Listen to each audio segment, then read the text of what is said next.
Hello everyone, welcome to my channel. आज हम पढ़ेंगे chapter 6 of class 9th my childhood written by APJ Abdul Kalam. Chapter का नाम है माय चाइल्डहुड, मेरा बचपन। तो यहाँ किसके चाइल्डहुड की बात हो रही है? यहाँ बात हो रही है डॉक्टर एपीजे अब्दुल कलाम के चाइल्डहुड की। एंड ये जो हम पढ़ने वाले हैं ये उन्हीं की ऑटोबायोग्राफी से लिया गया एक एक्सट्रैक्ट है। नाम क्या है ऑटोबायोग्राफी का? Wings of fire. Wings of fire Kalam साहब ने एक बुक लिखी थी जिसमें उन्होंने अपनी पूरी लाइफ डिस्क्राइब की थी। उसी बुक से ये एक पार्ट लिया गया है। इस चैप्टर में अब्दुल कलाम के अपब्रिंगिंग के बारे में, कैसे वो बड़े हुए, क्या क्या उन्होंने सीखा, क्या क्या उन्होंने फेस किया, ये सब बताया गया है। सबसे पहले हम कुछ नाम देख लेते हैं जो आपको याद रखने हैं, जो इस चैप्टर के कैरेक्टर्स हैं। ठीक है। एपीजे अब्दुल कलाम, उनके फादर का नाम था, एपीजे अब्दुल कलाम के फादर का नाम है जैनुलाब्दीन, मदर का नाम है आशियामा, ब्रदर इन लॉ का नाम है जलालुद्दीन, कजिन ब्रदर शमसुद्दीन। फिर उन्होंने अपने फ्रेंड्स बताए हैं, चाइल्डहुड फ्रेंड्स। 3 फ्रेंड्स बताए हैं। फर्स्ट है रामानंदा शास्त्री, जिनके फादर का नाम है पक्षी लक्ष्मणा शास्त्री। फिर अरविंदन, शिवा प्रकाशन और एक साइंस टीचर जिनका नाम है शिवा सुब्रमण्य अय्यर। तो ये कैरेक्टर्स हैं इस चैप्टर के। So let's start our chapter. तो एपीजे अब्दुल कलाम बताना स्टार्ट करते हैं कि वो एक मिडिल क्लास तमिल फैमिली से बिलोंग करते थे and he is from Rameswaram, जिसे अब हम जानते हैं मद्रास के नाम से।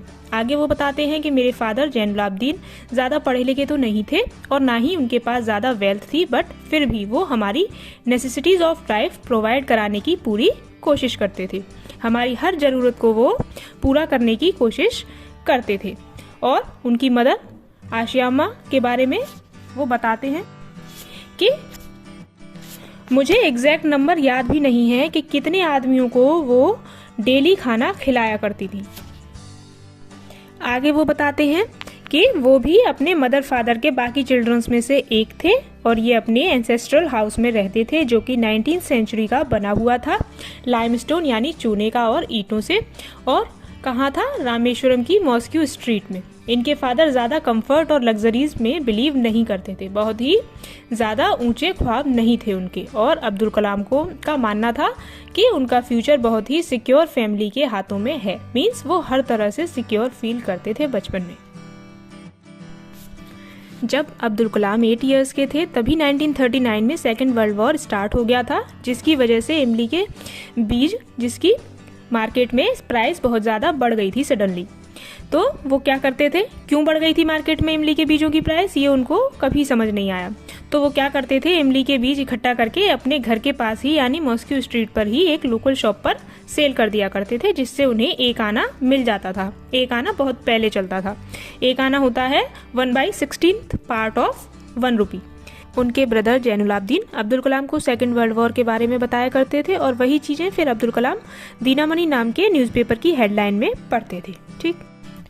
फिर वो बताते हैं कि उनका जो मोहल्ला था मॉस्क्यू स्ट्रीट बहुत ही एकांत में था, इसलिए उनके रेजिडेंशियल एरिया में सेकेंड वर्ल्ड वॉर का कोई भी बहुत ज़्यादा इफेक्ट नहीं हुआ था। और सबसे पहले जो दिक्कत आई उनके मोहल्ले में, उनके इलाके में, वो तब आई जब इमरजेंसी डिक्लेयर कर दी गई और इंडिया की फोर्सेस को बाहर की फोर्सेस की हेल्प करने के लिए, लड़ने के लिए भेजा गया। अब क्या प्रॉब्लम आई? अब्दुल कलाम के चाचा के बेटे रामेश्वरम में न्यूज़पेपर सेल करने का काम किया करते थे। ठीक। बट जो ट्रेन आती थी जिसमें न्यूज़पेपर आते थे, उसने रामेश्वरम स्टेशन पर रुकना बंद कर दिया। तब उनके कजन ब्रदर शमसुद्दीन को क्या करना पड़ता था, चलती ट्रेन से ही न्यूज़पेपर लेने पड़ते थे। ठीक। तो रामेश्वरम से धनुषकोडी के बीच में ही न्यूज़पेपर लेने पड़ते थे चलती ट्रेन से ही, जिसके लिए उन्हें किसी की हेल्प की नीड होती थी। तो अब्दुल कलाम उनकी हेल्प करते और बदले में अब्दुल कलाम को क्या मिलता था? सैलरी मिलती थी। और वो अब्दुल कलाम की फर्स्ट अर्निंग थी और उस पहली कमाई पर अब्दुल कलाम को आज भी प्राउड फील होता है, ऐसा वो लिखते हैं। देन वो बताते हैं कि उनके फादर से उन्होंने ऑनेस्टी और सेल्फ डिसिप्लिन सीखा है और उनकी मदर से उन्हें गुडनेस और काइंडनेस विरासत में मिली है।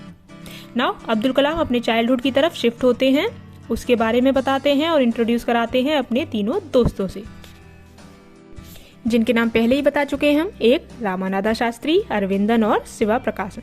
सो वो बताते हैं ये तीनों हिंदू ऑर्थोडॉक्स फैमिली से बिलोंग करते थे, शुद्ध ब्राह्मण फैमिली से, और अब्दुल कलाम मुस्लिम थे, बट स्टिल इन चारों दोस्तों के बीच में रिलीजन को लेकर कभी भी कोई भी क्लैशेस नहीं रहे। और रामानाथा शास्त्री जो है वो तो पक्षी लक्ष्मणा शास्त्री के बेटे हैं, जो रामेश्वरम के टेम्पल में काफी बड़े प्रीस्ट में से एक हैं, और रामानाथा शास्त्री ने भी अपने फादर के प्रोफेशन को ही फॉलो किया और रामेश्वरम टेम्पल में ही प्रीस्ट बन गए। सेकंड फ्रेंड जो थे उन्होंने ट्रांसपोर्ट बिजनेस स्टार्ट कर दिया रामेश्वरम में ही, और थर्ड दोस्त जो थे वो कंडक्टर बन गए थे सदर्न रेलवेज में। ये चारों काफी क्लोज फ्रेंड्स थे। एंड आगे वो बताते हैं जब एनुअल सेरेमनी हुआ करती थी रामेश्वरम में, किसकी, श्री राम सीता कल्याणम सेरेमनी, इसमें इनकी फैमिली बोट्स प्रोवाइड कराया करती थी विद स्पेशल प्लेटफॉर्म, क्योंकि भगवान की मूर्तियों को मैरिज साइट पर ले जाना होता था। ठीक, मैरिज साइट कहाँ था, मिडिल ऑफ दी पोंड, और उस जगह का नाम था रामा तीर्थ, जो उनके घर के पास ही था। अब्दुल कलाम बताते हैं कि मुस्लिम होते हुए भी उन्होंने अपने रिलीजन की स्टोरीज, मोहम्मद प्रॉफिट की स्टोरीज के साथ साथ रामायण और हिंदू रिलीजन भी की स्टोरीज भी सुनी थी अपने बचपन में। उनकी ग्रैंडमदर से, मदर से, फैमिली के सभी बच्चों को अदर रिलीजन की स्टोरीज भी सुनाई जाती थी। ठीक है, एक बार अब्दुल कलाम के साथ काफ़ी स्ट्रेंज इंसिडेंट हुआ। वो रामेश्वरम में एलिमेंट्री स्कूल में 5th स्टैंडर्ड में पढ़ते थे, तो उनकी क्लास में एक न्यू टीचर आई। अब्दुल कलाम मुस्लिम कैप पहना करते थे और क्लास में फर्स्ट रो में बैठते थे रामानाथा शास्त्री के पास, जो कि जनेऊ पहनते थे, जिसे हिंदू पहनते हैं। अब ये बात न्यू टीचर को हजम नहीं हुई कि एक हिंदू और प्रीस्ट का बेटा मुस्लिम बच्चे के साथ बैठा है। वो अब्दुल कलाम को उठाते हैं और उन्हें क्लास में पीछे बैठने को बोल देते हैं। अब्दुल कलाम बैठ जाते हैं, बट वो बहुत सैड फील करते हैं, और उससे भी ज़्यादा सैड फील करते हैं रामानाथा शास्त्री। उनको बहुत बुरा लगता है और वो रोने भी लगते हैं, और ये बात अब्दुल कलाम को बहुत फील होती है और हमेशा इस बात का उन पर बहुत प्रभाव रहा। और फिर घर जाकर ये दोनों अपने अपने पेरेंट्स को ये बात बताते हैं। तो रामानाथा शास्त्री के फादर लक्ष्मण शास्त्री उस न्यू टीचर को बुलाते हैं और डांटते हैं कि तुम्हें इन इनोसेंट बच्चों के माइंड में सोशल इनइक्वालिटी और जातिवाद का मैसेज नहीं देना चाहिए। अब या तो अपनी गलती मानो और इनसे माफ़ी मांगो, नहीं तो ये स्कूल, ये जगह छोड़कर यहाँ से चले जाओ। टीचर को अपनी गलती रियलाइज हुई और वो माफ़ी मांगते हैं और बिहेव में चेंज करते हैं और फिर कभी ऐसा नहीं करते। अब्दुल कलाम कहते हैं कि रामेश्वरम सोसाइटी जातिवाद या किसी भेदभाव को नहीं मानती थी। वहाँ सभी मिलजुल कर रहते थे और बच्चों को ये नहीं सिखाना चाहते थे।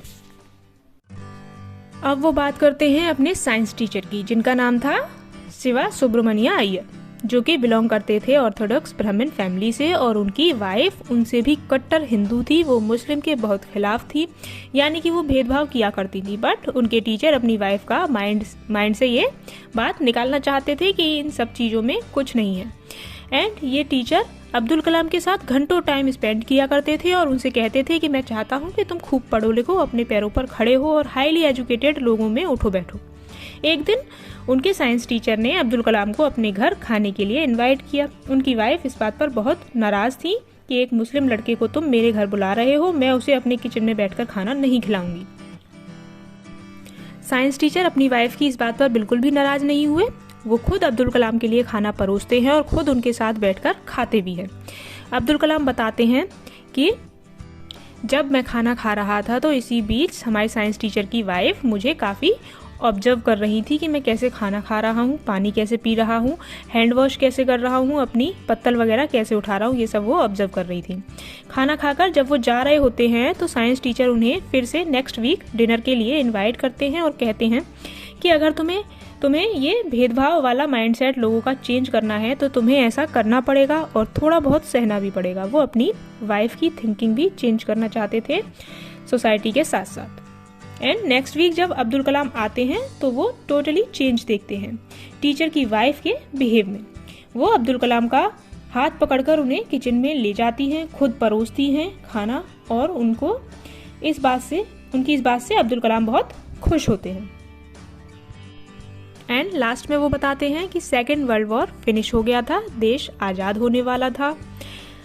तो वो अपने फादर से रामेश्वरम छोड़कर रामनाथपुरम जाकर पढ़ाई करने की परमिशन मांगते हैं। उनके फादर कहते हैं, आई नो तुम्हें आगे बढ़ने के लिए बाहर जाना होगा, क्योंकि अगर सीगल नेस्ट में ही बैठी रहेगी तो उड़ना कैसे सीखेगी। और उनकी मदर, जो कि भेजने में हेजिटेट कर रही थी, उनको भी समझाते हैं कि तुम्हारा बेटा सिर्फ तुम्हारा ही बेटा नहीं है, ये लाइफ के भी बच्चे हैं। वो तुम्हारे थ्रू जरूर आए हैं बट तुमसे नहीं आए हैं। तुम उन्हें प्यार दे सकती हो बट अपने थॉट्स नहीं दे सकती, उनके अपने खुद के विचार हैं।